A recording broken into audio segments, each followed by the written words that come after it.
उत्तराखंड की पहाड़ियों में जब गर्मियों की धूप काफल के लाल लाल फलों को पकाती है, तब हवा में एक पुकार गूंजती है, काफल पाको मैनी चाखो। ये सिर्फ एक गीत नहीं, बल्कि एक बच्चे की सच्चाई और एक माँ की भूल की कहानी है। एक ऐसी लोक कथा जो पहाड़ों की हवाओं में आज भी जिंदा है। तो आइए सुनते हैं एक ऐसी दास्तान जो दिल को छू जाती है और सोचने पर मजबूर कर देती है।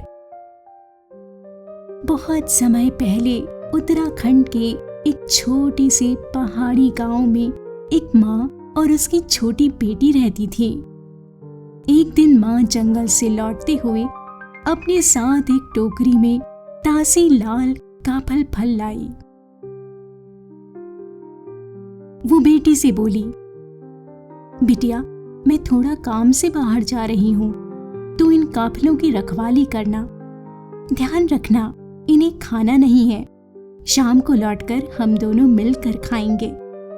बेटी ने सिर हिलाया और मुस्कुराकर बोली, ठीक है माँ, मैं नहीं खाऊंगी। माँ चली गई। बेटी अकेली बैठी रही और उसकी नजर बार बार उस टोकरी पर जाती रही। काफल इतने रसीले और मीठे दिख रहे थे कि उसका मन ललचा उठा। लेकिन उसे माँ की बात याद थी। उसने चाहा तो कई बार, पर एक भी काफल नहीं खाया। वो भूखी थी, थकी हुई थी, टोकरी के पास ही लेटी और थोड़ी देर में सो गई। शाम को माँ लौट कर आई। उसने देखा कि टोकरी में काफल पहले से कम लग रहे थे। धूप में सिकुड़े काफल देखकर उसे लगा कि बेटी ने चोरी से खा लिए हैं।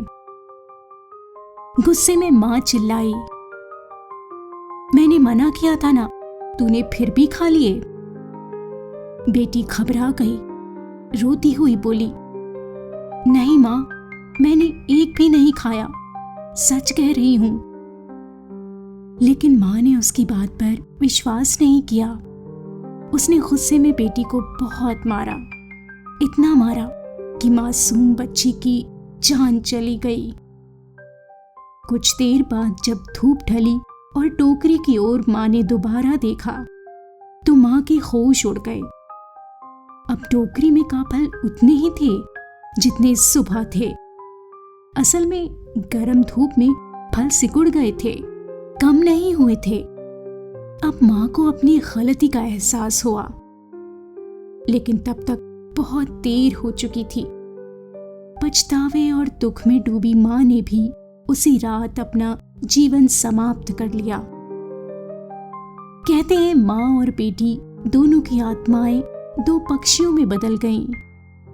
हर साल जब गर्मियों में काफल पकते हैं, तो पहाड़ों की हवाओं में एक चिड़िया की आवाज गूंजती है, काफल पाको मैनी चाखो। यानी काफल पक गए हैं, पर मैंने नहीं चखे। और दूर से दूसरी चिड़िया उत्तर देती है, पुर पुतई पुर पुर।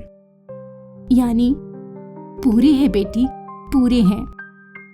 ये दो पक्षी अब हमेशा आकाश में साथ उड़ते हैं, जैसे एक बेटी अपनी सच्चाई बता रही हो और माँ पछतावे से भरकर माफी मांग रही हो। ये कहानी सिर्फ एक लोक कथा नहीं, बल्कि एक गहरा सबक है कि हमें हर स्थिति में पहले सच जानना चाहिए, फिर फैसला लेना चाहिए। और जब भी काफल के पेड़ों पर फल पकते हैं, हवा में वो गीत फिर से गूंजता है, काफल पाको मैनी चाखो, पुर पुतई पुर पुर। अगर आपको ये कहानी पसंद आई हो तो कृपया हमारे चैनल को सब्सक्राइब करें और ऐसी ही और भावनात्मक लोक कथाओं के लिए जुड़े रहें।